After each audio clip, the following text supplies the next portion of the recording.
1400 سال پہلے قرآن کی یہ آیت نازل ہوئی، یا ایہا الذین آمنوا کتب علیکم الصیام کما کتب علی الذین من قبلکم لعلکم تتقون۔ اے ایمان والو، تم پر روزے فرض کیے گئے جیسا کہ تم سے پہلی امتوں پر فرض کیے گئے تھے، تاکہ تمہارے اندر تقوی پیدا ہو جائے۔ یہ آیت نازل ہوئی اور صحابہ کرام نے رمضان کے روزے رکھنا شروع کیے۔ اس کے بعد جہاں جہاں مسلمان دنیا میں جاتے گئے، نمازوں کے ساتھ ساتھ رمضان کے روزے بھی اپنے ساتھ لیتے گئے، اور آج پوری دنیا میں جب رمضان شروع ہوتا ہے تو کروڑوں لوگ روزہ رکھتے ہیں۔ اس روزے میں جسمانی حکمتیں بھی اللہ نے رکھیں اور روحانی حکمتیں بھی اللہ تعالیٰ نے رکھیں۔ جسمانی حکمتیں، یہ جسم کی زکوٰۃ ہے، آپ کو اللہ تعالیٰ روزوں کی برکت سے صحت عطا کرتے ہیں، بہت ساری بیماریوں سے نجات مل جاتی ہے۔ اور روحانی برکتیں کیا ہیں؟ انسان کے لیے دنیا میں سب سے مرغوب چیز خوراک ہے۔ خواہشات کی دو قسمیں ہوتی ہیں، ایک خواہشات وہ ہوتی ہیں جن کا آپ کی باڈی سے تعلق ہے، جو باڈی کی نیڈ ہیں۔ ایک خواہشات وہ ہوتی ہیں جو اوپر کی خواہشات ہیں، لگژری لائف، گاڑی، بنگلہ، اچھی ڈریسنگ، دیکھنے میں اچھا نظر آؤں، عزت ہو سوسائٹی میں، دولت ہو میرے پاس۔ یہ جو پہلی قسم کی خواہشات ہیں نا، جو آپ کی باڈی کی نیڈ ہے، یہ بہت ڈینجرس ہوتی ہیں۔ یہ تین قسم کی خواہشات ہیں، ایک کھانے کی خواہش، پینے کی خواہش، اور ایک جنسی خواہش جسے کہا جاتا ہے، مرد اور عورت کی ایک دوسرے کی طرف اٹریکشن۔ یہ تینوں قسم کی خواہشات ہماری باڈی کی ریکوائرمنٹ ہے، یہ جسم کی چاہت ہوتی ہے۔ یہ خواہشات پوری نہ ہوں تو ہماری باڈی متاثر ہونا شروع ہو جاتی ہے۔ اچھا، کچھ خواہشات ہوتی تو باڈی کی ہیں، وہ نیچرل نہیں ہیں۔ خواہشات تو سمجھ گئے نا کتنی قسم کی ہوتی ہیں؟ دو قسم کی نا، ایک باڈی کی ریکوائرمنٹ، باڈی کی نیڈ، اور ایک باڈی کی نیڈ نہیں ہے، یعنی جسم کا تقاضا نہیں ہے، بلکہ وہ ہماری جسم سے ہٹ کے خواہشات ہوتی ہیں۔ جیسے لگژری لائف ہے نا، ہر آدمی چاہتا ہے میری لائف کیسی ہو، لیکن ایسا نہیں ہوتا کہ لگژری لائف کی آپ کے پیٹ کو کوئی بھوک لگ رہی ہو، وہ خواہش پوری نہیں کریں گے تو باڈی کو کوئی نقصان ہو رہا ہو۔ جو باڈی کی نیڈ ہے نا، جیسے کھانا پینا، یہ تو اگر نہیں کریں گے تو باڈی مسلسل تڑپتی رہے گی، مسلسل احتجاج کرتی رہے گی، اور ان خواہشات کو پورا کرنا بھی ضروری ہے۔ نہیں کریں گے تو بالآخر باڈی آہستہ آہستہ ڈیمیج ہونے کی طرف جائے گی اور مر جائیں گے ایک دن۔ آپ کو اگر گدا نہیں ملتا سونے کے لیے، اچھا، انہی باڈی کی خواہشات میں ایک نیند بھی ہے، ہم 4 قسم کی خواہشات شامل کر لیتے ہیں۔ نیند ہے، کھانا پینا، اور جس کو جنسی خواہش کہتے ہیں۔ یہ اتنی ڈینجرس ہوتی ہیں، جیسے نیند کی خواہش کو آپ دیکھ لو، اب گدے پہ سونا یہ باڈی کی نیڈ نہیں ہے، یہ کیا ہے، ایک لگژری لائف انسان گزارنا چاہتا ہے، اس کا تقاضا ہے کہ میرا گھر اچھا ہو، ایئر کنڈیشن روم ہو، اور ٹائلیں لگی ہوئی ہوں، اور فانوس لگے ہوئے ہوں۔ لیکن جب آپ کو نیند آئے گی تو جو گدے پہ سونے کے عادی ہیں ان کو فرش پہ نیند نہیں آئے گی.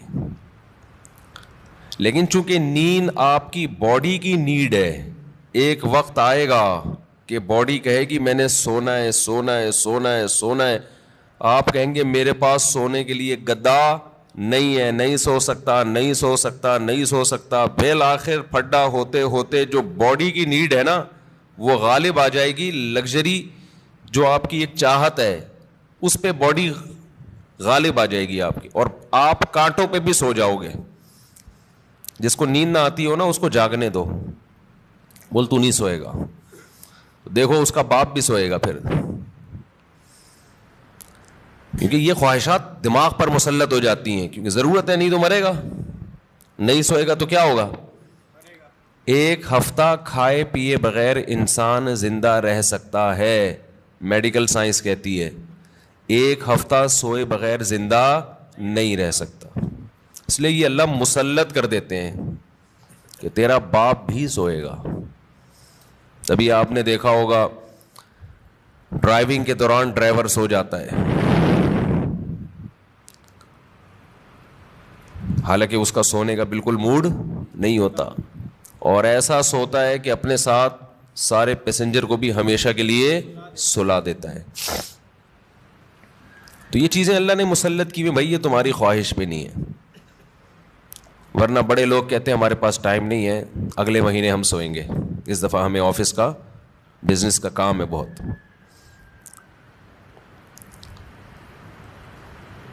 تو یہ جو جسمانی خواہشات ہیں نا, جسمانی خواہشات, ان سے ہاتھ کھینچنا آسان کام نہیں ہے,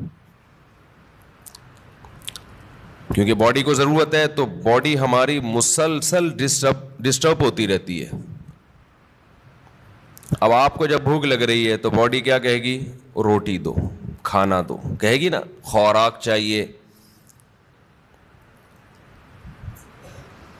تو کیا یہ 2-3 دفعہ کہنے کے بعد چپ ہو جائے گی کہ بھائی یہ تو کھلا نہیں رہا تو چلو اب کوئی اور کام کرو؟ نہیں ہوگی. یہ کیا کہے گی, روٹی کھانا, روٹی کھانا, چاول سموسے. کسی کو بھی دیکھے گا نا کھاتا ہوا, مسلسل یہ ٹینشن ہے, اور کسی بھی کام میں اس کا دل نہیں لگے گا جب تک کہ چند نوالے نہ کھا لے.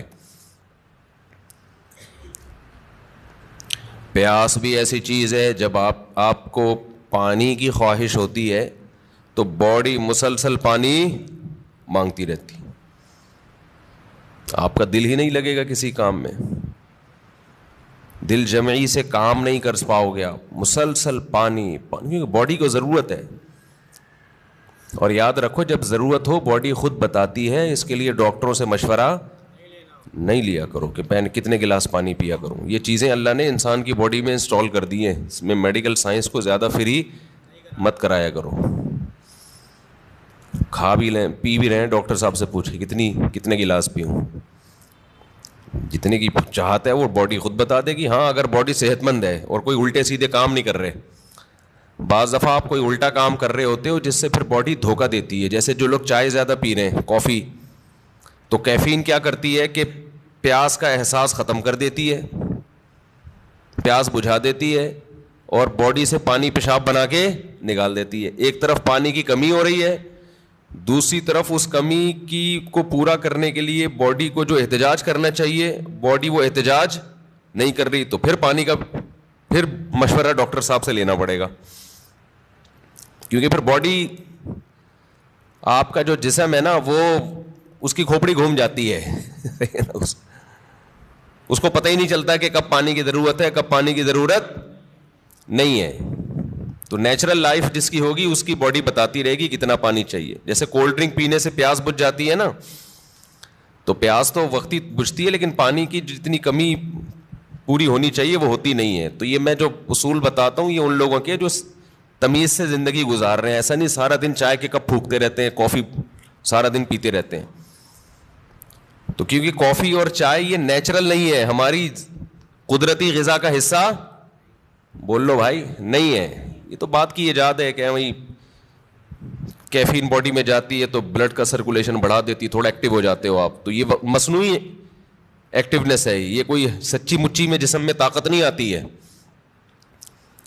سمجھتا نہیں. جیسے ایک ہوتی ہے کیفین, ایک ہوتی ہے نکوٹین. نکوٹین سگریٹ میں نا اور گٹکے میں, وہ تمباکو میں, وہ ذرا اوپر کی چیز ہے, کیفین تھوڑی نیچے کی چیز ہے. تو فلسفہ دونوں کا سیم ہی ہے.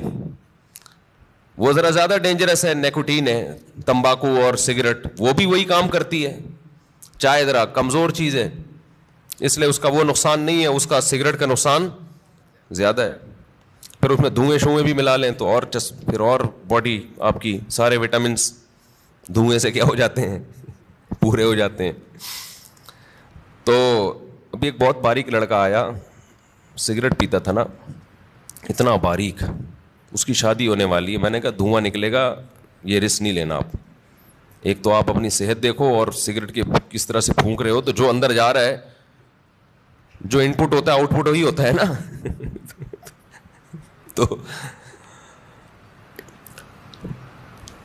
تو یہ جو ہے نا, یہ جو باڈی کی ریکوائرمنٹ نشہ ہے, نشہ یہ بن جاتا ہے, یہ اللہ نے بنایا نہیں ہے, یہ اس سے بھی زیادہ خطرناک ہے روٹی پانی سے.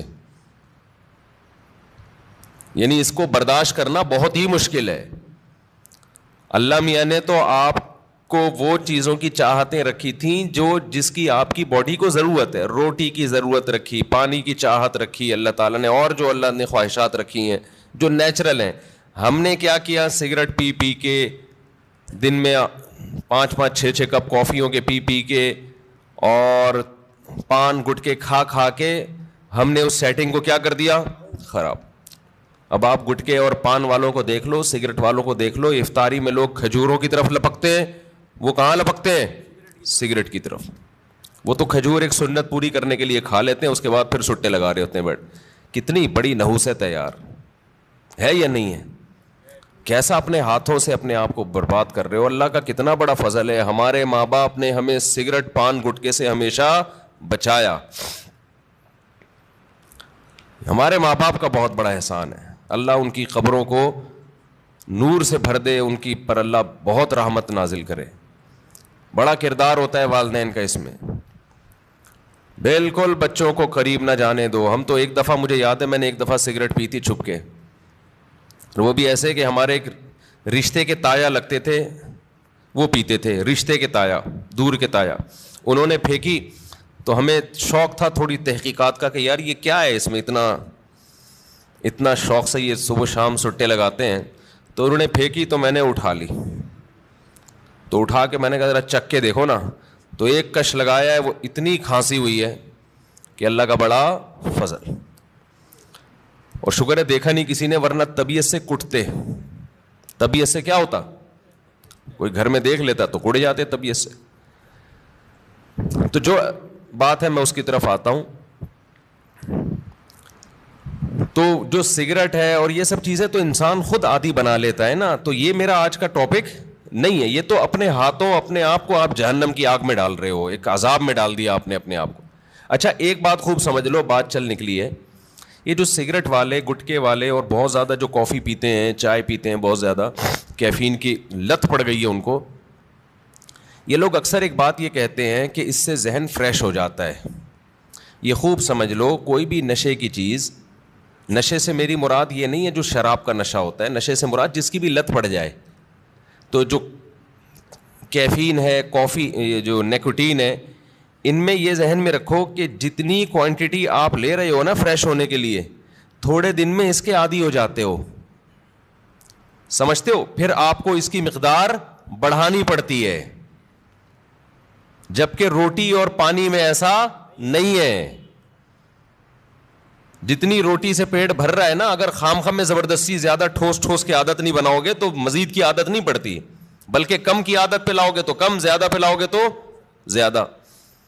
جبکہ یہ جتنی چیزیں جو نیچرل نہیں ہے, جو ہماری باڈی کی نیڈ نہیں ہے, ان کو جب آپ لوگے تو جتنے کپ میں آج فریش ہو رہے ہو نا, کل اس سے تعداد بڑھانی پڑے گی. شرابی کو دیکھ لو نا, شروع میں ایک گھونٹ میں بہک جاتا ہے اور بڑا مزہ آتا ہے اس کو, اس کے بعد پورے کریٹ کے کریٹ پی جاتا ہے,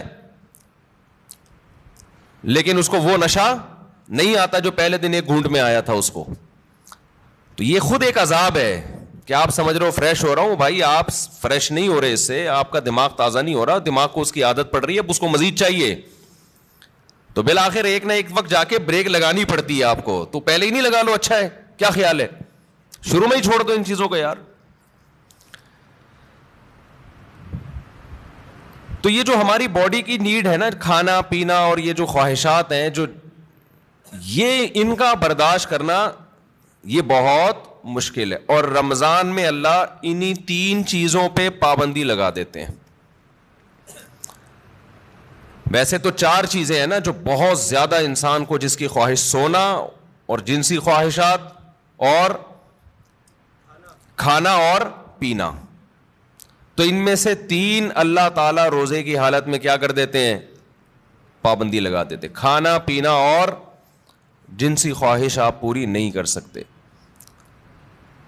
سونے پر اللہ پابندی نہیں لگاتے, یہ اللہ کی رحمت ہے. اللہ چاہتے تو رمضان میں سونے پر بھی پابندی لگا دیتے, لیکن ما جعل علیکم فی الدین من حرج, قرآن کہتا ہے ہم نے دین میں تنگی نہیں رکھی. ایسا دین بنایا جو ہر دور میں ہر انسان کے لیے سوٹیبل ہو, اس کے لیے اس پر عمل کرنا ممکن. نیند کا سیٹ اپ, اس میں زیادہ پریشانی ہو جاتی اور عین ممکن ہے صحت کو نقصان ہونا بھی شروع ہو جاتا. تو رمضان کا مقصد لوگوں کی صحتوں کو نقصان پہنچانا نہیں ہے, لوگوں میں خواہشات پہ کنٹرول کرنے کا جذبہ پیدا کرنا ہے. اور ویسے بھی حکمت کی بات کیا ہے کہ اللہ اگر نیند پہ پابندی لگا دیتے نا, نیند پہ, تو کیا ہوتا, لوگ مغرب کے بعد سوتے وہ فجر میں اٹھتے, کیا خیال ہے, تو نیند ڈبل کر رہے ہوتے, اس کا کوئی فائدہ نہیں تھا. یعنی نیند ایسی چیز ہے نا جب آپ پہ مسلط ہوتی ہے تو آپ کے لیے اس کو روکنا ممکن نہیں رہتا. اب دن کے ٹائم میں نیند آتی, آپ لازماً آنکھ لگ رہی ہوتی ہے آپ کی, کہیں بھی بیٹھے ہوتے آنکھ لگ جاتی ہے آپ کی. یا پھر لوگ کیا کرتے, اتنی لمبی لمبی راتوں کو نیند لے لیتے, تو جو مقصد ہے وہ حاصل نہیں ہوتا. کھانے میں بھی ایسا ہی کرتے ہیں لوگ. بھائی انہوں نے کہا کہ بھائی صبح صادق سے لے کے مغرب تک کھانے پر پابندی ہے, تو مغرب سے کھانا شروع کرو, سحری تک نان اسٹاپ, اور کھاتے ہیں الحمدللہ. پاکستانی قوم غربت مہنگائی میں بھی دبا کے پھوڑنا پھاڑنا لگا ہوا ہے. لیکن آپ جتنی بھی اسپیڈ سے جتنا بھی کھا لیں, اس کے بعد بھی بہرحال چند گھنٹوں کے بعد آپ کا معدہ خالی ہوتا ہے. تو یہ صبح صادق سے لے کے غروب آفتاب تک اتنا ٹائم ہوتا ہے کہ نان اسٹاپ آپ ساری رات بھی پھوڑتے پھاڑتے رہیں, پھر بھی 5-6 گھنٹے بعد, سحری کے 6, 7, 8, 10 گھنٹے بعد معدہ کیا ہو جائے گا, خالی, اور وہ ٹینشن ہوگی. نہیں یاری بات سمجھ میں میرا خیال ہے. تو اللہ میاں نے ہم سے نا یہ قربانی دلوائی ہے رمضان میں کہ تھوڑا منہ کو کیا کرو, کنٹرول. سب سے بڑا مسئلہ ہم نے علماء سے سنا ہے کہ جس آدمی کا اپنے منہ پہ کنٹرول نہیں ہے, باقی کسی خواہش پہ وہ کنٹرول نہیں کر سکتا. اور یہ بالکل درست بات ہے. دیکھو دنیا میں 2 قسم کے فلسفے ہیں, اس پر تو غیر مسلم اور مسلم سب کا اتفاق ہے کہ انسانیت کو کامیابی کی طرف لے جانا چاہیے, ہے یا نہیں؟ بھائی امریکہ بھی یہی بات کرتا ہے, انسان کو کس طرف لے کے جاؤ, کامیابی. جاپان والے بھی کہتے ہیں بھائی ایک سکسیسفل نیشن بننا چاہیے ہمیں, کامیاب بننا چاہیے ہمیں, اور اسلام بھی یہی کہتا ہے. لیکن غیر مسلموں کے ہاں کامیابی نام ہے خواہشات کے پورا ہونے کا. آپ کی تمام خواہشات پوری ہو رہی ہیں تو آپ ایک کامیاب انسان ہیں. سمجھتے ہو کہ نہیں سمجھتے ہو؟ اگر آپ کی ہر خواہش پوری ہو رہی ہے تو آپ کیا ہیں, کامیاب. لیکن اسلام کیا کرتا ہے, آپ کی جگہ جگہ خواہشات پہ پابندیاں لگا رہا ہوتا ہے. جگہ جگہ آپ کی خواہشات پہ کیا لگاتا ہے, پابندیاں. یہ نہیں کرنا, یہ نہیں کرنا, یہ لیگل ہے, یہ انلیگل ہے, بہت ساری اور بڑی خطرناک قسم کی پابندیاں بھی لگا دیتا ہے اسلام, جس کا غیر مسلم تصور ہی نہیں کر سکتے کہ ان سے بچیں ہم. آپ اپنی مرضی سے سو سکتے ہو اسلام میں, عشاء سے پہلے سو سکتے ہو, بولو نا, یوں کر دیا کرو تھوڑا پتہ تو چلے. نہیں سو سکتے. فجر سے پہلے اٹھنا ضروری ہے یا نہیں ہے؟ اب ایک آدمی کہہ رہا ہے یار میں سو رہا ہوں لمبا, بس 11 بجے اٹھوں گا. نہیں بھائی, آپ کو اسلام پابندی لگائے گا کہ آپ کو اپنی مرضی سے سونے کی اجازت نہیں, اٹھنا پڑے گا. سردی ہے, وضو کا دل نہیں کر رہا, یخ ٹھنڈا پانی ہے, اسلام کیا کہے گا, غیر مسلم کیا کہے گا, بھائی نہیں اٹھو, یا اٹھ گئے ہو تو ہاتھ منہ مت دھو. لیکن اسلام آپ پہ پابندی لگائے گا, آپ کو ہاتھ منہ دھونے پڑیں گے چاہے ٹھنڈ لگے یا نہ لگے. بلکہ سردیوں میں وضو کرنے میں حدیث میں آتا ہے بہت زیادہ ثواب ہے. ایسے گناہ جھڑتے ہیں جیسے درختوں کے پتے جھڑتے ہیں سردیوں میں. پھر اسلام آپ پہ پابندی لگاتا ہے حلال حرام کی پابندیاں. نظر بھی اٹھا کے دیکھنے نہیں دیتا کسی انٹی کو. کتنی سخت پابندی ہے یہ نہیں ہے. گورا سوچ سکتا ہے اس پابندی, وہ تو نائٹ کلب میں جاتے ہیں, شراب پیتے ہیں, اور اسلام کہہ رہا ہے کہ نائٹ کلب جا کے زنا کرنا تو بہت ہی بڑا جرم ہے. لا تقربوا الزنا, قریب بھی نہیں پھٹکنا. کوئی انٹی جا رہی ہیں اس نیت سے دیکھ لوں کہ یار کیسی ہیں, یہ بھی آپ کے لیے کیا ہے, ناٹ الاؤڈ. اچھا, جو غیر مسلم لوگ ہیں ان کیا ہے کہ انسان کی ہر خواہش پوری ہو. وہ سمجھتے ہیں کہ یہ کامیابی ہے. حقیقت پتہ ہے کیا ہے, جس کی ہر خواہش پوری ہوتی ہے وہ ڈپریشن کا مریض بنتا ہے. یہ بات خوب اچھی طرح کھوپڑی میں بٹھا لو. جس کی ہر خواہش پوری ہوگی وہ کیا ہوگا, وہ اسٹریس اور ڈپریشن میں جائے گا. وجہ اس کی ہے کہ آپ کی ہر خواہش پوری ہو سکتی نہیں ہے. اگر ہو رہی ہے نا تو اس کا نتیجہ نکلے گا کہ آپ میں خواہشات پہ کنٹرول کرنے کی طاقت ختم. ایک اسٹیپ ایسا آتا ہے جہاں کوئی نہ کوئی خواہش آپ کو قربان کرنی پڑتی ہے. دنیا میں کوئی شخص, فرعون بھی ایسا نہیں گزرا کہ اس کی ہر خواہش دنیا میں پوری ہوئی ہو. ساری پوری ہو رہی تھی, موسیٰ علیہ السلام آ گئے, ایک دم دماغ کھٹکا نا اس کا, یہ کیا ہو گیا بھائی, یہ تو ہوتا ہے.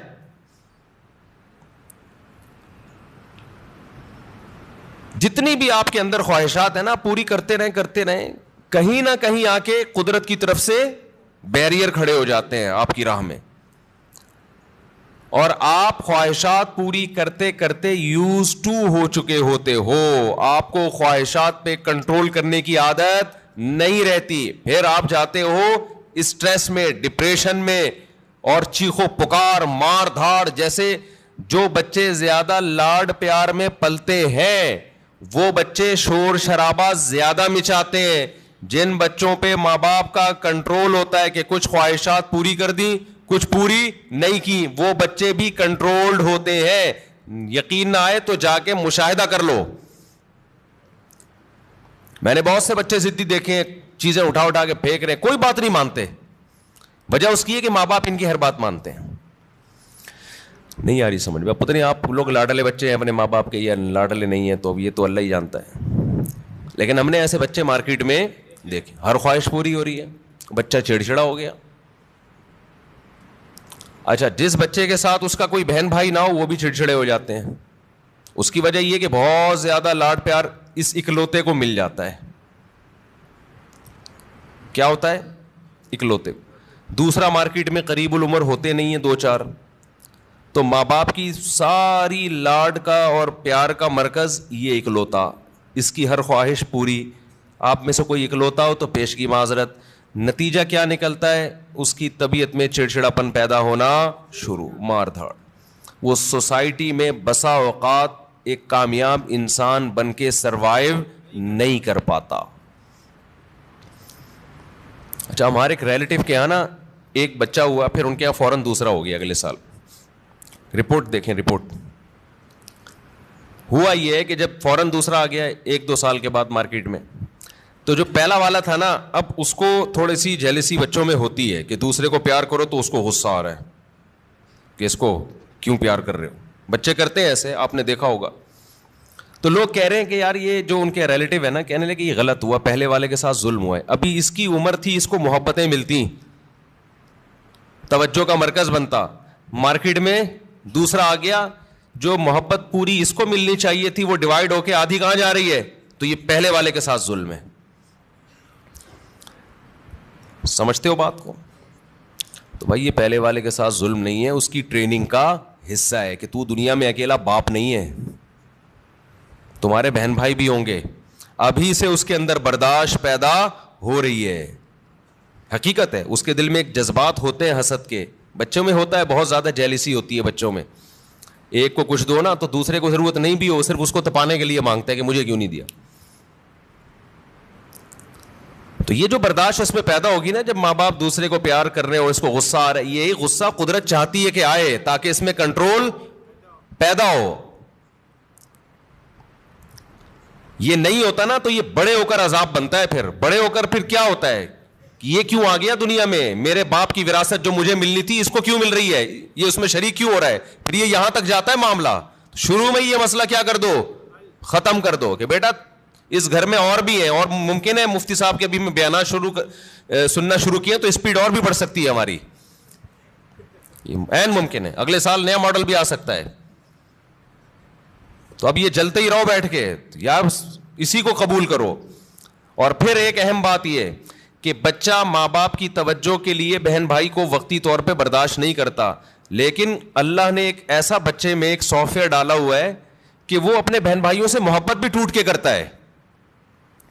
یہ تو آپ اس کو دے رہے ہو نا, ماں باپ اس نئے ماڈل کو جب پیار کرتے ہیں محبت دیتے ہیں تو پرانے ماڈل کو تکلیف ہوتی ہے, یہ ہے اس کی جیلسی.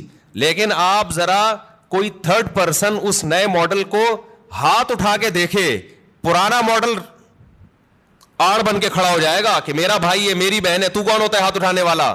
تو یہ جو محبت اور قربانی کا جذبہ ہے یہ بھی نئے اور پرانے میں جب کم وقفہ ہوگا اور نیا ماڈل جلدی آئے گا تو پرانے ماڈل میں اپنے بہن یا بھائی کے لیے لڑنے کا جذبہ یہ بھی جبھی پیدا ہوگا. نہیں آ رہی بات؟ اور یہ تھوڑا سا نئے اور پرانے کو بڑا ہونے دو, پھر ان کے آپس میں کھیل کود دیکھو, محبتیں دیکھو کیسی ہوں گی.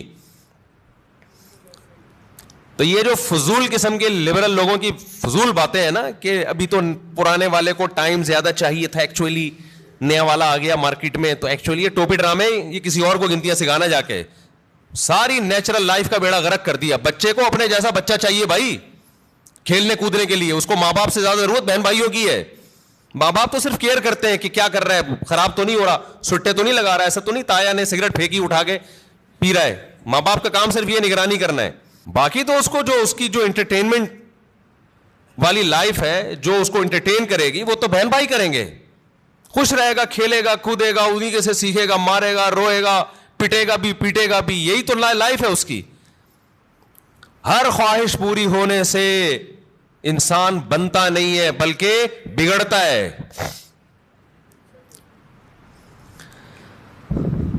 بچوں کی سیلف رسپیکٹ, ہم بھی اس کے قائل نہیں ہے کہ بچوں کو مارا پیٹا جائے, ماں باپ بگاڑ دیتے ہیں مار پیٹ کے, لیکن یہ جو سیلف رسپیکٹ اور یہ ابھی اس کو بڑا ہونے دو میرے بھائی, ابھی چھوٹا ہے, ابھی اس کو تربیت کی ضرورت زیادہ ہے. اس کو بدتمیزی مت کرنے دو بڑوں کے ساتھ.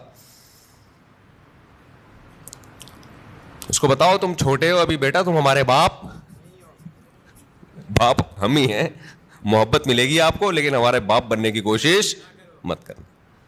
جو گھر میں پکے گا تیرا باپ بھی وہی کھائے گا. وہ میرا بیان مشہور ہوا تھا نا, پاٹھا کھا لو پاٹھا. بچوں سے مائیں پوچھتی ہے نا, بیٹا پاٹھا کھا لو, نہیں پاٹھا نہیں کھاؤں گا. اچھا چلو ڈبل روٹی کھا لو, نہیں ڈبل روٹی نہیں کھاؤں گا. اچھا چلو اس پہ یہ جیم لگا دوں, نہیں جیم کیوں لگایا. یہ وہ پورا بڑا زبردست میم چلی تھی وہ. تو وہ اس کی اماں آخر میں اس کو جب سمجھایا جائے ایک تھپڑ لگا, یہ کھا لے گا, جو تو کھلائے گی وہی کھائے گا. تو کہتی نہیں بچوں کو موٹیویٹ کرو. اس میں نے کہا تھا موٹی تو اپنا تو ویٹ کر, پہلے تجھے خود اپنے منہ پہ کنٹرول نہیں ہے تو بچے کو کہاں سے تو کنٹرول سکھائے. ہماری والدہ تو ہمیں بتاتی تھی یہ کھا لو, اور چمٹا گرم گرم ہوتا تھا. بعض دفعہ مجھے بچپن سے شوق تھا مرغوب غذائیں کھانے کا. آلو کی بھجیا پکی ہوئی ہوتی تھی بعض دفعہ گھر میں, اور مولی کی پتہ نہیں پتے بعض دفعہ ہماری اماں کو بڑا شوق تھا. ہمیں نوالا حلق سے ہی نہیں اترتا تھا, ہمیں نہیں یاد پڑتا. ہماری اماں نے کہا چل تمہارے لیے میں یہ کر لیتی ہوں, یہ کھانا پڑے گا آپ کو. گھر میں کیا ہے, یہی پک. تو اب ہم نہیں غصہ کر سکتے تھے. ہماری اماں چمٹا دکھاتی تھی, چمٹا یہ لگے گا, لگاتی نہیں تھی لیکن ڈراتی تھی. اور جب ہم دیکھتے تھے کہ ہمارے والد صاحب بھی وہی کھا رہے ہیں, ہم سوچتے تھے ہمارا باپ بھی یہ کھا رہا ہے تو تیرے باپ کو بھی یہ کھانا پڑے گا. اور یہ ذہن میں رکھو, یہ جو خواتین پریشان ہوتی ہیں ایکچولی بچے کی غذائی ضرورت پوری نہیں ہو رہی, بچہ ایکچولی وہ جو آلو کی بھجیا پکی ہے وہ کھا نہیں رہا, تو ایکچولی اس سے منرلز کی کمی, بچے میں کوئی کمی نہیں ہوتی. اتنا زیادہ ضروری نہیں ہے کھانا پینا جتنا بنا لیا لوگوں نے. بڑھے گا وہ, اس کا باپ بھی بڑھے گا. یہ جو قد بڑھتا ہے نا, ڈاکٹروں سے ہم نے پوچھا ہے, کہتے ہیں بھائی یہ جس کا بڑھنا ہے نا اس کو کم کھلاؤ گے تو بھی جائے گا وہ اوپر, جس کا نہیں بڑھنا نا, جس کے باپ دادا ہی سارے چھوٹے چھوٹے سے ہوں تو جینز میں ہی اس کے قد نہیں ہے, تو اس کو آپ کتنے بھی پراٹھے کھلا دو, مرغیاں کھلا دو, دودھ پلا دو, وہ اس کا باپ نہیں بڑھا تو یہ کہاں سے بڑھے گا. سمجھتے ہو, اکثر بتاتا ہوں نا, ایک آدمی نے ایک چھوٹے سے قد کی خاتون سے شادی کر لی تو بچے بڑے ہی نہیں ہو رہے تھے, تو وہ خاتون کھلا رہی ہیں بچوں کو, بیٹا کھا لو بڑے ہو جاؤ گے. کہتا ہے یہ بڑے نہیں ہوں گے, یہ اور چھوٹے ہوں گے, ان کے ساتھ کے پودے لایا تھا وہ بڑے ہو گئے ہیں, یہ اتنے کے اتنے ہی ہیں. تو یہ نا بچوں کے کھانے پینے کو زیادہ سروں پہ مسلط مت کیا کرو, کچھ نہیں ہوتا. اچھا کھلاؤ, بھلے تھوڑا کھائیں, آج تھوڑا کھائیں گے بھوکے رہیں گے, اگلے ٹائم پہ خود ہی چھین چھین کے کھائے گا پھر وہ. تو یہ بازاری چیزیں نہیں کھانے دو بس بچوں کو. جتنی بازاری چیزیں ہیں نا, میں نے تو تجربے کیے ہیں بچوں کے اوپر, اپنے ہی بچوں پہ, جب بازاری چیز کھلائی بیمار ہوئے اور بچا کے رکھا فٹ فاٹ. اچھا میرا ایک بیان تھا, اس کی میں وضاحت کر دوں. میرا ایک بیان تھا, اس میں نے یہ بتایا کہ میں نے اپنے 2 بچوں پہ 6 مہینے تجربہ کیا ہے. 6 مہینے تک میں نے ان کو بازار کی کوئی چیز نہیں کھانے دی. گھر میں دیسی گھی پہ روٹی لگا, چینی, دیسی گھی اور روٹی کھلاتا تھا, اور دودھ اور انڈا. 6 مہینے انہوں نے گزارے. میرا خیال ہے 3 یا 4 سال کی ایج تھی ان کی, ایک کی 4 سال ہوگی, ایک کی 3 سال ہوگی, ایک کی 4.5 سال ہوگی, اس طرح سے. پوری سردیاں آ کے گزری ہیں, ایک چھینک بھی نہیں آئی, ورنہ سردیاں آتے ہی بچے بیمار ہونا شروع ہو جاتے ہیں نا. صرف کیا کھلایا ہے, دودھ, دیسی گھی, روٹی, چینی اور ہاف بوائل انڈا. بہترین تھے. اچھا جیسے ہی 6 مہینے گزرے ہیں, یعنی سردیاں آ کے بھی گزر گئی ہیں, ایک دن ہلکی سی کھانسی ہلکی سی ہوئی ہے تو یہ بنفشہ شہتوت گرم پانی میں ڈال کے 1 چمچ پلا دیا ان کو, وہ اس کے بعد وہ بھی نہیں ہوئی رات کو سونے سے پہلے نا.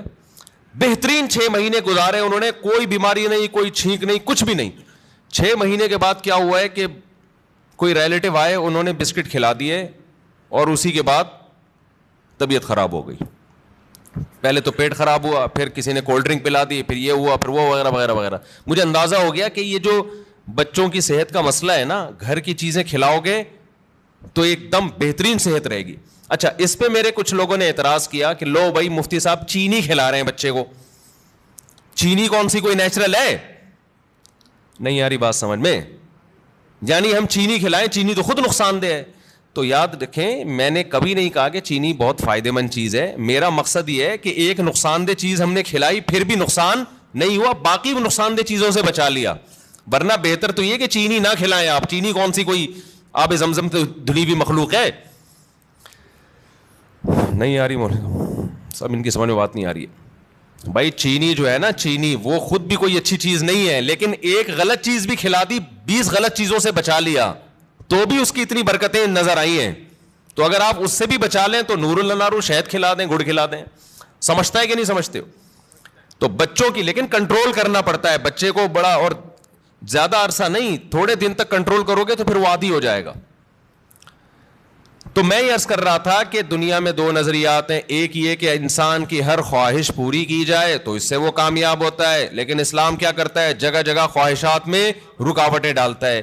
تو خوب سمجھ لیں, جس کی ہر خواہش پوری ہوتی ہے وہ کامیاب نہیں ہوتا, بلکہ وہ اسٹریس اور ڈپریشن کی طرف جاتا ہے. بالکل اس کی مثال ایسے ہے جیسے آپ جسم پہ جب ویٹ اٹھاتے ہو, جسم میں اپنی خواہش کے خلاف حرکت کرتے ہو تو جسم بیمار ہونے کے بجائے صحت مند ہوتا ہے. اور آپ جسم کی اپنی خواہشات پر عمل کرنا شروع کر دو, جسم چاہتا ہے بیٹھا رہوں نہ اٹھوں, آپ بیٹھے رہو نہ اٹھو. جسم چاہتا ہے دوڑوں نہیں, صرف چلوں, آپ نہ دوڑو چلو. پھر جسم چاہتا ہے چلو بھی نہیں, بیٹھے ہی رہو, سوتے ہی رہو. تو اس سے جسم کو کیا طاقت اور انرجی جمع ہو کے خوشحال زندگی ملے گی یا جسم کا بیڑا غرق ہو جائے گا؟ تو ایسے ہی یاد رکھو، انسان کی روح اس وقت خوش ہوتی ہے جب روح پہ بوجھ ڈالا جائے، روح باڈی بلڈنگ کرے، روح جاگنگ کرے، روح ویٹ اٹھائے، اور یہ ٹینشنوں کے ویٹ ہے جو روح اٹھاتی ہے۔ اگر یہ روح کی آپ ہر خواہش پوری کرنا شروع کر دیں گے تو جیسے باڈی کی ہر خواہش پوری کرنے سے باڈی کا بیڑا غرق، تو اسی طرح روح کی ہر خواہش پوری کرنے سے روح کا بیڑا غرق ہو جاتا ہے۔ سمجھ میں نہیں آ رہی میرا خیال ہے بات؟ تو اپنی خواہشات کے خلاف چلنا سیکھیں۔ ہاں، ہر خواہش کی مخالفت نہیں۔ جیسے آپ نے باڈی، جب جو لوگ جم جاتے ہیں ویٹ اٹھانے کا دل کرتا ہے کیا؟ نہیں کرتا نا، بس جسم پہ بوجھ ڈال کے اٹھا رہتے، تبھی وہاں کی آوازیں بھی آ رہی ہوتی ہیں۔ اگر مزہ آ رہا ہوتا تو ویٹ اٹھاتے واہ واہ واہ ہنسی آ رہی ہوتی، ایسا تھوڑی ہے۔ تو اسی طرح یاد رکھیں، ہاں ویٹ حد سے زیادہ اٹھائے گا تو باڈی خراب ہو جائے گی، اسی طرح روح پہ جب بوجھ حد سے زیادہ پڑ جاتا ہے تو پھر روح خراب ہونا شروع ہوتی ہے۔ لیکن یہ اللہ کی رحمت ہے کہ اس نے ہماری روح پہ حد سے زیادہ بوجھ ڈالا ہی نہیں ہے۔ اگر اللہ کہہ دیتا 24 گھنٹے کے روزے رکھو پورے رمضان اور سحری میں صرف 10 منٹ کھانے کی اجازت ہے، 23 گھنٹے 50 منٹ بھوکے رہنا ہے، 10 منٹ کیا کرنا ہے؟ کھانا کھانا ہے، تو شاید یہ ہماری طاقت سے زیادہ بوجھ ہم پہ ڈال دیا جاتا، مرتے پھر بھی نہیں۔ اتنی جلدی مرتا نہیں ہے آدمی بھوک سے، یاد رکھو۔ لیکن یہ ممکن ہے کہ ہم پہ ہوتا نہیں ہم سے۔ ما جعل علیکم فی الدین من حرج، اللہ کہتے ہیں اعتدال سے بوجھ ڈالا ہے۔ اللہ کہہ دیتا 50 نمازیں پڑھو تو پڑھنی پڑتی کہ نہیں پڑھنی پڑتی؟ کتنی ٹینشن والا کام ہو جاتا بھائی، کتنی ٹینشن والا کام۔ اللہ میاں نے 5 رکھی اور وہ بھی دن کے 2 کناروں پر رکھ دی 2 نمازیں، اور صرف عصر اور مغرب ایسی ہیں جو جلدی جلدی آتی ہیں، ورنہ بڑا فاصلہ ہے ان 2 نمازوں کے درمیان۔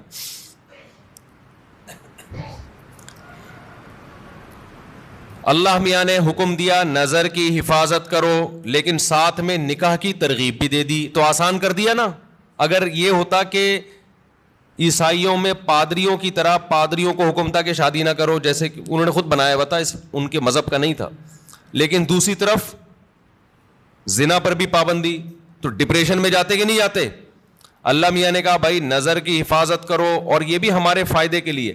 اگر اللہ حکم دیتے نظر کی حفاظت نہ کرو لیکن صرف زنا سے بچو، تو زنا سے بچنا بہت مشکل ہو جاتا، کیونکہ جو برائیوں میں پڑتے ہیں نظر کی حفاظت نہیں کرتے ان کے لیے زنا آسان ہو جاتا ہے، اور جو نظر کی حفاظت کرتے ہیں ان کے لیے زنا مشکل ہوتا ہے۔ تو یہ بھی ہمارے فائدے کے لیے حکم دیا کہ بھئی ایسا کام ہی مت کرو کہ اس کی طرف تمہاری برائی کی طرف توجہ جائے تمہاری۔ اللہ میاں نے حکم دے دیا ماں باپ کی اطاعت کرو، فرما برداری کرو، لیکن اس کی بھی ایک لمٹ رکھ دی، ایک حد رکھ دی۔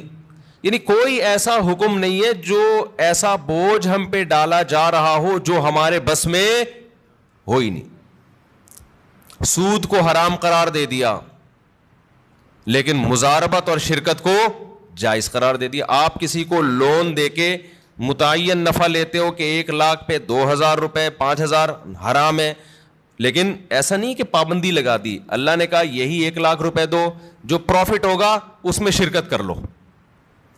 سمجھ میں آ رہی ہے بات؟ جو پروفٹ ہوگا اس میں کیا کر لو بھائی، تجھے جتنا پروفٹ ہوگا اس میں اتنے فیصد میرا۔ اب وہ گھننا بن کے پروفٹ بتانا پڑے گا اس کو، اور جو سرمایہ دار لوگ ہیں نا وہ پروفٹ بتانا نہیں چاہتے، وہ کہتے ہیں ہم آپ کے 1 کروڑ سے جتنا بھی اٹھائیں آپ کو اتنا ملے گا بس۔ اسلام کہتا ہے نہیں بھائی، پیسہ اس کا لگ رہا ہے تو اس کو بتاؤ تو صحیح کتنا کما رہا ہے تو۔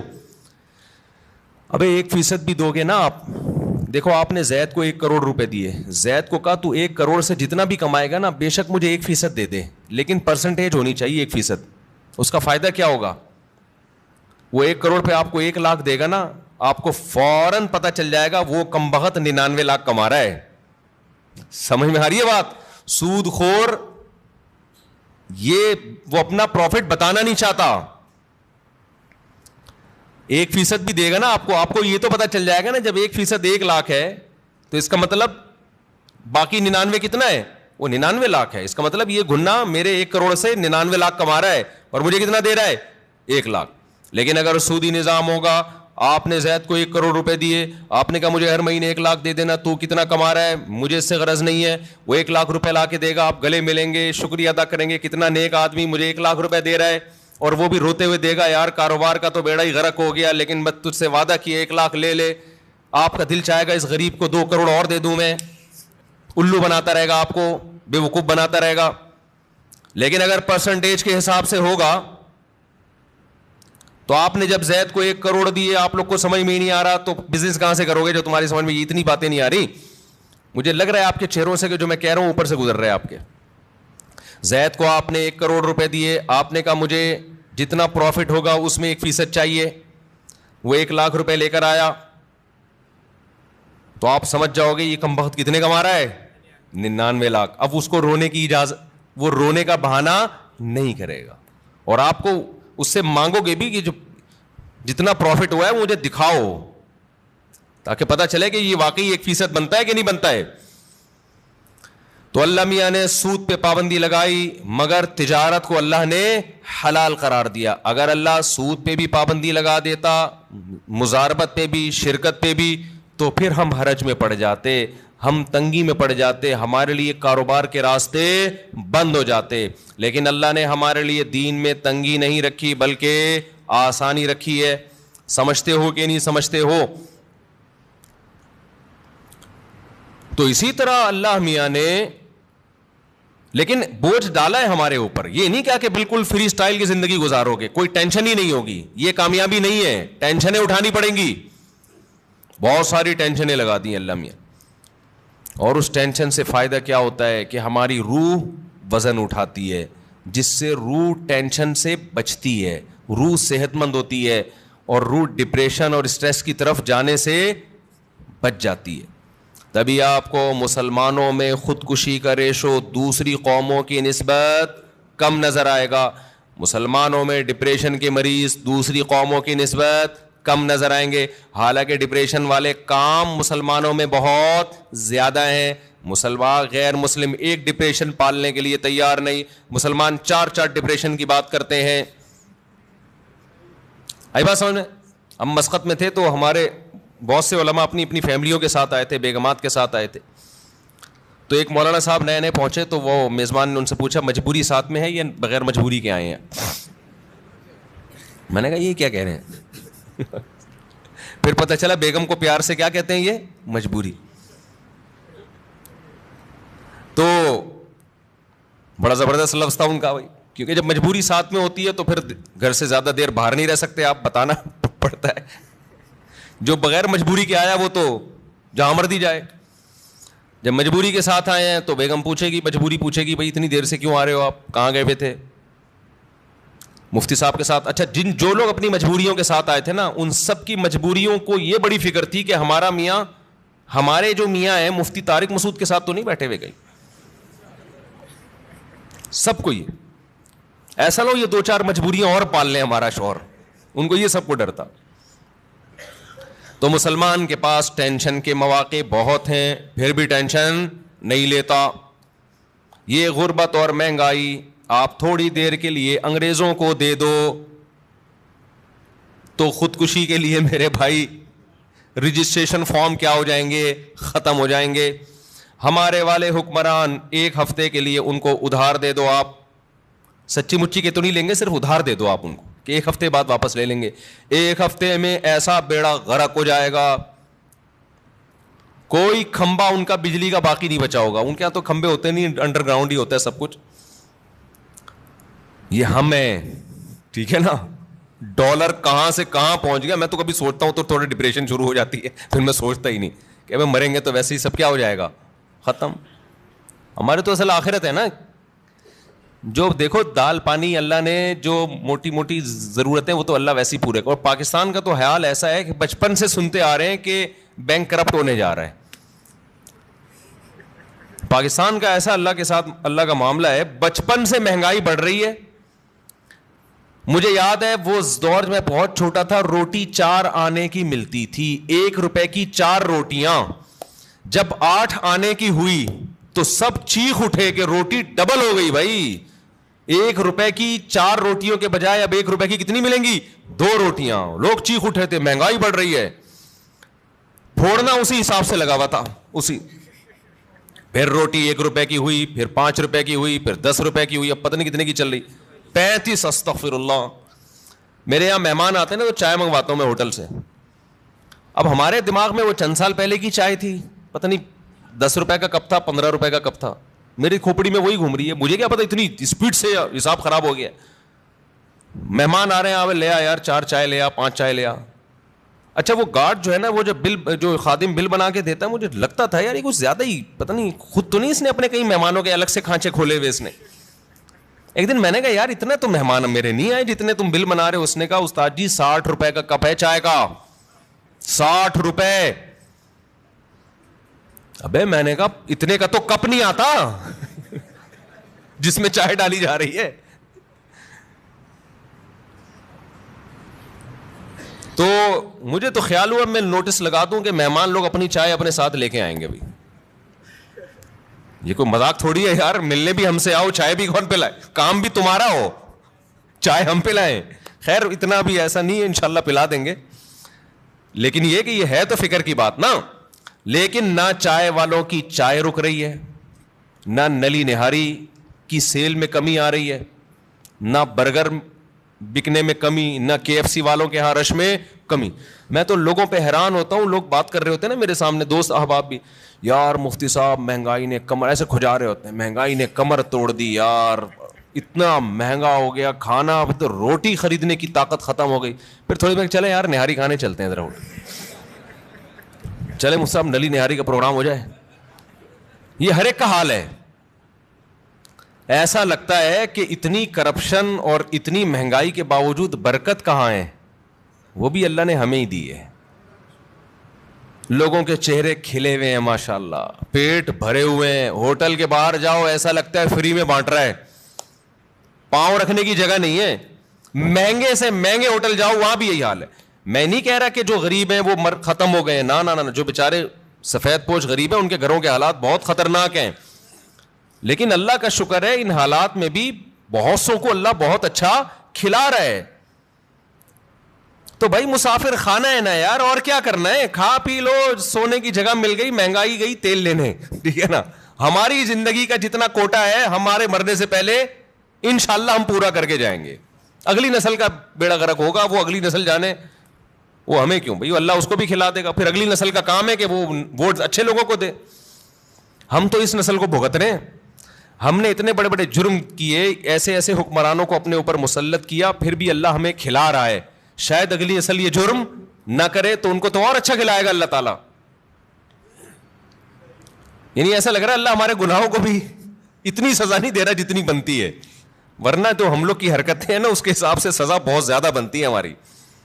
دیکھیے اسلام کی برکت ہے, اللہ کا نام لیتے ہیں اس کی برکت ہے کہ پھر بھی اتنی ٹینشنوں میں بھی ٹینشن میں نہیں جا رہے, اتنی مجبوریاں اس کے بعد بھی ٹینشن میں نہیں جا رہے. اور یہاں سوسائٹی پہ, ریاست پہ بوجھ نہیں ہوتا, عوام کا بوجھ ہوتا ہے گھر کے سربراہ پہ. یورپ امریکہ میں آپ کی بیگم کو کھلانا اسٹیٹ کی ذمہ داری ہے, آپ کی ذمہ داری نہیں ہے. آپ کے بچوں کو کھلانا اسٹیٹ کی ذمہ داری ہے, آپ کی ذمہ داری نہیں ہے. حتیٰ کہ آپ کے پاس پیسے نہیں ہیں تو بھی اسٹیٹ کی ذمہ داری ہے آپ کو کھلانا. یہاں ساری ذمہ داریاں اسلام نے مرد کے کندھوں پہ ڈالی ہیں. بیگم کو کھلانا, ماں باپ کو کھلانا, اولاد کو کھلانا. اس کے باوجود بھی یہ بیچارہ ڈپریشن میں نہیں جاتا, جانا چاہیے تھا, جا نہیں رہا ہے. تو یہ کس کی برکت ہے بھائی؟ یہ دین کی برکت ہے, اللہ پہ اعتماد توکل ہے. تو اپنے اوپر بوجھ ڈالو گے تو اللہ خوشیاں دے گا. وہ بوجھ کیا ہے؟ نماز کا بوجھ ڈالو, رشتہ داروں کے حقوق ادا کرنے کا بوجھ ڈالو, ذمہ داری اٹھاؤ گھر کی کہ بھائی میری ذمہ ہے ان کو کھلانا. غریبوں کا بوجھ ڈالو اپنے اوپر, غربا اور مساکین کا پیٹ بھرنا کس کی ذمہ داری ہے؟ میری. ہر آدمی کیا سوچے کس کی ذمہ داری ہے؟ میری ذمہ داری ہے. روح پہ جتنا بوجھ ڈالیں گے. روزہ رکھنا یہ کس کی ذمہ داری ہے؟ یہ میری, مجھے رکھنا پڑے گا. ہم بچپن میں دیکھتے تھے, تصور نہیں تھا روزہ چھوڑنے کا. اب لوگ کیا کر رہے ہیں؟ اللہ کی خاطر چند گھنٹے بھوک اور پیاس برداشت نہیں ہو رہی. تم یہ دیکھو حکم کس کا ہے. کتنے بڑے بادشاہ نے جو تمہیں پورے سال کھلاتا ہے. ہمارے لبرل لوگ نا اپنے آپ کو کافر پہ قیاس کرتے ہیں. یار انہوں نے مذہب سے بغاوت کر کے اتنی ترقی کر لی, تو ہمیں رمضان کے روزوں کی کیا ضرورت ہے؟ بھائی انہوں نے مذہب سے بغاوت کے ساتھ خدا سے بھی بغاوت کی ہے. یہ ذہن میں رکھو, خدا اپنے باغیوں کو معاف نہیں کرتا. یہ تو دارالامتحان ہے. لا یغررک تقلب الذین کفروا فی البلاد. قرآن کہتا ہے جو اللہ کے نافرمان ہیں ان کی زمین میں عیش و عشرت دیکھ کر تم کبھی بھی متاثر مت ہو, یہ تمہیں دھوکے میں نہ ڈال دے. متاع قلیل, یہ دنیا کے چند دنوں کے چند ٹکے ہیں, یہ کچھ بھی نہیں ہے. ثم مأواہم جہنم, اس کے بعد ان کا ٹھکانہ کیا ہے؟ جہنم کی آگ ہے. تو ابھی سے نیت کر لے, رمضان میں انشاءاللہ بھرپور طریقے سے روزے رکھیں گے, ایک روزہ بھی ضائع نہیں کریں گے. وقتی ٹینشن ہے روزہ رکھنے میں, لیکن نبی صلی اللہ علیہ وسلم نے فرمایا للصائم فرحتان, روزے دار کو اللہ دو خوشیاں دیتا ہے. ایک خوشی تو آخرت میں ملے گی جنت کی صورت میں, ایک خوشی افطار کے وقت. سارا دن آپ اپنے کھانے پینے پہ کنٹرول کرتے ہیں. دیکھو کھانے پینے پہ کنٹرول کرنے میں صرف یہ ٹینشن نہیں ہوتی بھوک اور پیاس کی, بڑی ٹینشن یہ ہوتی ہے کسی کام میں دل نہیں لگتا انسان کا. روزہ رکھے نا کوئی بھی کام تمیز سے ہوتا نہیں, عادت ہی نہیں ہے. جن لوگوں کو صبح ناشتے کی عادت ہے, ناشتہ کر کے آفس جاتے ہیں, بڑے فریش ہوتے ہیں, وہ ناشتہ کیے بغیر جا رہے ہوتے ہیں. جن لوگوں کو عادت ہے شام کو سٹا لگانے کی, چائے و پینے کی, وہ بغیر چائے کے. تو زبان خشک اور وہ آہستہ آہستہ, باڈی کی تو ضرورت نہیں ہوتی اتنا کھانے پینے کی, لیکن عادت. تو لائف کہتے ہیں نا بورنگ لائف ہو جاتی ہے, بور ہونا شروع ہو جاتے ہیں, کسی کام میں دل نہیں لگ رہا. لیکن جب اللہ تعالیٰ ہمیں افطاری کے دسترخوان پہ بٹھاتے ہیں, چند نوالے پیٹ میں اترتے ہیں, کیسی طبیعت فریش ہو جاتی ہے. یہ عام دنوں میں طبیعت میں یہ لذت انسان محسوس نہیں کرتا. تو اللہ نے کیا فرمایا, نبی نے کیا فرمایا کہ ایک روزے دار کو جو خوشی ملے گی وہ آخرت میں ملے گی, اور ایک خوشی دسترخوان پہ جب وہ افطار کرتا ہے وہ بھی بڑی مزے کی خوشی ہوتی ہے. اور میں آپ سے ایک گزارش کرتا ہوں, اس کا مذہب سے براہ راست تعلق نہیں ہے, میڈیکل سائنس سے ہے, لیکن مذہب بھی صحت کو کی ترغیب دیتا ہے نا صحت بنانے کی. رمضان میں ایک کام آپ کر لیں, تھوڑا کھانے پینے پہ کیا کر لو میرے بھائی, کنٹرول کر لیں. ہوتا یہ ہے کہ صبح سحری سے لے کے رات تک مغرب تک جب ہم بھوکے پیاسے رہتے ہیں, ہماری باڈی کا فیٹ ختم ہونا شروع ہوتا ہے, باڈی نتھرنا شروع ہوتی ہے, جسم کی زکوٰۃ نکلنا شروع ہوتی ہے, جسم فریش ہونا شروع ہوتا ہے. اس کے بعد جو حساب کتاب افطار کے وقت میں پھوڑنا پھاڑنا ہوتا ہے, اس سے باڈی کی ایسی کی تیسی ہو جاتی ہے. رمضان میں ہارٹ اٹیک کے واقعات میرا خیال ہے عام دنوں سے زیادہ ہی ہوتے ہیں. بھائی اللہ میاں نے کھانے کی چھٹی دی ہے, پھوڑنے کی چھٹی, کھانے اور پھوڑنے میں کیا ہے بولو, فرق ہے. نبی صلی اللہ علیہ وسلم نے فرمایا بدترین برتن جس کو بھرا جائے نا وہ انسان کا پیٹ ہے. کوئی برتن فل بھرا ہوا اللہ کو اتنا برا نہیں لگتا جتنا انسان کا پیٹ برا لگتا ہے اللہ کو. میں نہیں کہہ رہا کہ حرام ہے زیادہ کھا لیں آپ, حلال حرام کی بات نہیں ہے, ناپسندیدہ شریعت کی نظر میں بہرحال ہے, حرام نہیں ہے. اب آپ کہیں گے بھوکے پیاسے بھی کھانے بھی نہیں دے رہے اللہ میاں, ابھی بھی پابندیاں لگا رہے ہیں. اللہ پابندی نہیں لگا رہا, لگا کھا لو, پھوڑ دو, جتنا پھوڑنا پھوڑ دو, پڑے ہوئے خود ہی ہو گئے نا, پھوڑ دو, حرام نہیں ہے. لیکن پسندیدہ کام نہیں ہے. تو رمضان میں آپ اپنے آپ کو عادی بنا سکتے ہیں کم کھانے کا, اچھا کھانے کا. میں بھی سموسے پھوڑتا ہوں, پکوڑے پھوڑتا ہوں, لہذا میں آپ کو یہ کہوں کہ سموسے نہ کھائیں, پکوڑے نہ کھائیں, یہ غلط ہو جائے گا. جب میں کھانے لگوں گا میرے گھر والے میرا ہی بیان چلا دیں گے. کیا آپ خود لوگوں کو بول رہے ہو کہ سموسے مت کھاؤ اور خود کیا کر رہے ہو, کھا رہے ہو, لہذا میں ایسی بات کیوں کروں جو میں خود نہیں کر رہا. لیکن ہم سب مل کے عزم کر لیتے ہیں آپس میں کہ تھوڑا کیا کریں گے, کنٹرول. میں بھی کوشش کروں گا. اب گھر والے کہیں گے بیان دیکھو, میں کہا میں نے کوشش کا وعدہ کیا تھا, تو کوشش ہی تو ہو رہی ہے کہ میرا ہی بیان مجھے ہی سنایا جا رہا ہے. کوشش کی جا سکتی. سموسے بھی کھا لیں اعتدال سے. میں نے بہت دیکھا ہے لوگوں کو افطاری میں بہت زیادہ پھوڑتے ہیں, مسائل کھڑے ہو جائیں گے آپ کے لیے. شربت پہ شربت پیے جا رہے ہیں, چینی کے نا پیے جا رہے ہیں, کولڈ ڈرنک پہ کولڈ ڈرنک پیے جا رہے ہیں. اچھا کمال کی بات یہ کہ افطاری میں طبیعت سے پھوڑتے ہیں, پھر نماز کے بعد آ کے کھانا کھاتے ہیں. یہ آج تک کم از کم میری کھوپڑی میں یہ چیز نہیں آئی ہے کہ اب کھانا کیسے کھا رہے ہو یار. یا تو ایک کھجور سے روزہ افطار کیا ہوتا ہے, نماز پڑھ کے آگے کھانا کھاتے ہیں. یہ بہت جگہ ہم نے دیکھا ہے, افطار پارٹیوں میں بھی ہوتا ہے. پہلے افطار پارٹی میں کیک, پیسٹریاں, سموسے, پکوڑے اور چکن اور کیا کچھ ہوگا, وہ کھانے کے بعد چلو جی اب جماعت سے نماز پڑھے, اب کھانا لگا ہوا ہے. اب مجھے کہہ رہے تھے وہ کھانا لگا دیا. کھانا یہ کیا کھایا ہم نے بھائی؟ ایک آدمی نے کم از کم 6 سموسے کھائے ہیں اور اتنے پکوڑے کھائے ہیں, تو اب کھانا کیا؟ تو لوگ کہتے ہیں کھانا روٹی سالن کو کہا جاتا ہے اور چاول کو کہا جاتا ہے. یہ جو ہم نے کھایا ہے کھانے سے پہلے, جو نماز سے پہلے افطاری میں, یہ روٹی سالن نہیں تھا. یہ سموسے, پیسٹریاں, پکوڑے اور پتہ نہیں رول اور کیا کیا چیزیں آ رہی ہیں, یہ تو وہ تھا. پیٹ جو ہے نا, پیٹ, اس کو نہیں پتا کھانے کی ڈیفینیشن ہندوستان اور پاکستان میں کیا چل رہی ہے اس وقت. پیٹ یہ دیکھتا ہے کہ اوپر سے کوئی چیز آ رہی ہے, اس کو ہضم کرنا شروع کر دو. پیٹ اسی کو کھانا کہتا ہے. نہیں آئی بات میرا خیال ہے. ایک دفعہ ہمارا پشاور جانا ہوا تو ہمارے کچھ میزبان تھے, وہ ماشاءاللہ پٹھان لوگ تو ویسے ہی بڑے سخی ہوتے ہیں.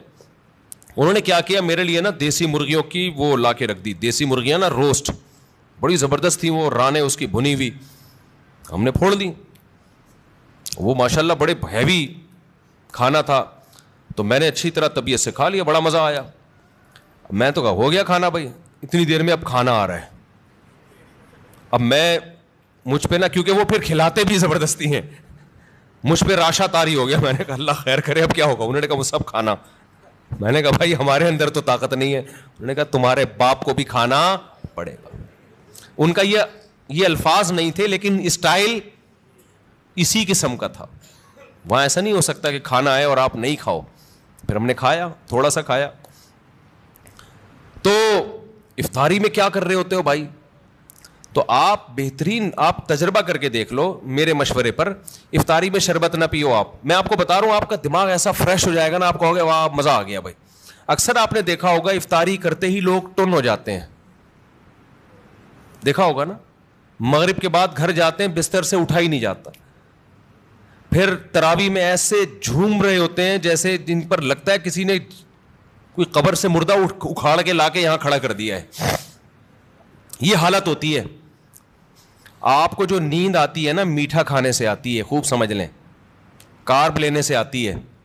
آپ اپنی خوراک میں کاربوہائیڈریٹ کو کم کر دیں, آپ فریش بھی ہوں گے, نیند بھی نہیں آئے گی, جسم کو طاقت پوری ملے گی. آپ افطاری میں تجربہ کر کے دیکھ لیں, میٹھے میں صرف کھجور کھائیں آپ افطاری میں, اس سے نیند نہیں آئے گی. کھجور میں کوئی الگ ٹائپ کا میٹھا ہوتا ہے. آپ نے افطاری میں شربت نہیں پینا, آپ نے افطاری میں روٹی چاول نہیں کھانے, تھوڑے سے کھا لیں آپ, زیادہ نہیں کھائیں. کھجور کو فوکس کریں آپ, جو چنے کی چاٹ وغیرہ ہے نا اس کو فوکس کریں, وہ کھائیں, پیٹ بھی بھر جائے گا آپ کا. سفید چنا نہیں آتا اور کالا چنا, اس کی کوئی مزے کی چاٹ یا لوبیا کی چاٹ بنا کے وہ پھوڑ دیں آپ, پیٹ بھی بھرے گا آپ کا. لیمن پی لیں, لیمن, لیمو کا تھوڑا سا بے شک تھوڑی بہت چینی ڈال، وہ بغیر وہ اس کے پیا نہیں جاتا، شہد ڈال دیں اس میں تو زیادہ اچھا ہے، وہ پی لیں آپ اپنے خرچے پہ. یہ سارے کام اپنے خرچے پہ کرنے ہیں، ایسا نہ ہو مجھے فون کر رہے ہو ہم نے آپ اتنا کچھ انتظام کر لیے پیسے بھجوا دیں. تو کھجوریں پھوڑ دیں آپ افطاری میں، اور چاٹ واٹ سے پیٹ بھر لیں آپ، یہ چنے کی چاٹ وغیرہ سے نا، دہی بڑے وغیرہ سے، اس سے پیٹ بھر لیں آپ، تو آپ کو نیند نہیں آئے گی، آپ فریش ہو جاؤ گے، طاقت بھی پوری ملے گی آپ کو. اور یہ جو افطاری کر کے ٹن ٹن سے گھوم رہے ہوتے ہیں نا، اور تراوی میں بھی ادھر ادھر جھوم رہے ہوتے ہیں، یہ کیفیت آپ کی نہیں ہو. تو اس رمضان میں کوشش کر لیں روٹی چاول تھوڑا کم کر دیں، میٹھی چیزیں تھوڑا کم کر دیں. ہاں میٹھے میں کھجور کھا لیں آپ، اس سے انشاءاللہ کچھ نہیں ہوگا بلکہ فائدہ ہی ہوگا. تو یہ تھوڑا سا اس دفعہ ہمارے مشورے پہ آپ کنٹرول کر کے دیکھیں، مزہ نہ آئے پیسے واپس. تو آپ کو لگے گا آپ کی نگاہیں روشن ہو گئی ہیں، دماغ فریش ہو گیا ہے، آپ کا حافظہ اور اچھا ہو گیا. میں نے تجربہ کیا، میں ہوائی باتیں نہیں کر رہا. روزہ رکھو اور روٹی چاول ذرا کم کھاؤ افطاری میں اور سحری میں بھی، آپ ایسا نتھرنا شروع ہو جاؤ گے، ایسی آنکھوں میں بینائی آپ کی تیز ہو جائے گی اور ایسی فریش ہو جاؤ گے کہ ہٹو بچوں ہو جائے گا بس. اور کیا کہوں میں، وہ ایک مولوی صاحب تقریر کر رہے تھے نا، نہیں وہ نہیں ان کی تقریر سنا رہا میں آپ، تو وقت بھی پورا ہو گیا ہے. تو یہ تھوڑا سا رمضان میں کیا کرنا ہے، تھوڑا سا میٹھے پہ تھوڑا سا کیا کر لو بھائی، کنٹرول کر لو میٹھے پہ. روٹی چاول بھی میٹھی ہی چیزوں میں شمار ہوتا ہے اس کا، کیونکہ اس میں کارب بہت زیادہ ہے. تھوڑا سا کنٹرول کر لیں، دیکھو آپ کی صحت، کیونکہ رمضان کا تحفہ اللہ نے غیر مسلم کو نہیں دیا، کس کو دیا ہے، مسلمان کو. تو مسلمان اس کو صحت بنانے میں بہترین استعمال کر سکتا ہے، تو روحانی فائدے بھی ہوں گے اور جسمانی بھی. لیکن مسلمان صبح سے لے کے شام تک روزہ رکھ کے افطاری میں طبیعت سے پھوڑ پھاڑ کے جسمانی قوت کا بجائے اس کو بنانے کے اس کا بیڑا غرق کر دیتا ہے، اور بیڑا ہی غرق ہو جاتا ہے. تو اللہ تعالی ہم سب کو ہدایت دے اور تمیز سے کھانے پینے کی توفیق عطا فرمائے.